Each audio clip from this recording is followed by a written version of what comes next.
আব্বা আমার সাথে চেয়ারে দেন কত অস্থির ভিডিও ছাড়ো তুমি লাইক কমেন্ট শেয়ার করতে না আচ্ছা না হলে কানার বউ ঘুমাইলে এলাকা তো তুমি যদি একজনের লাইক কমেন্ট শেয়ার করতা তাহলে না মাইসে তোমার হরতো এলাকাতে তোমার রিস্ক কমাল থাকে তুমি বুইয়া বুইয়া খামবে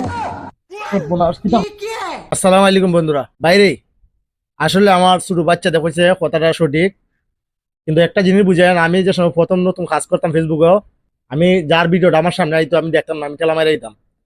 এরপরে দেখা যায় আমি ভিডিও চালে ভিডিও ভিউ হয় না, আমার ফলোয়ার বাড়ে না, যে আমার ইংরেজন বাড়ে না, আমার আইডি রেস থাকে কমাল, ভিউ হয় না, এই ধরনের আমার প্রবলেম।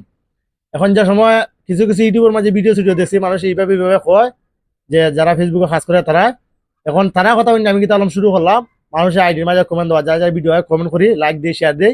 দেখা যায় এখন আস্তে আস্তে দেখা যায় আমার ফলোয়ার্সও বাড়ে, আমার ভিডিও ভিউ হয় এবং আমার আইডি রেসও বাড়তে থাকে। ভিডিও ভালো লাগে অবশ্যই ভিডিওটা অন্য ভাইদেরকে দেখার সুযোগ করে দিবেন। আর ধন্যবাদ, পাশে থাকবেন। আসসালামু আলাইকুম।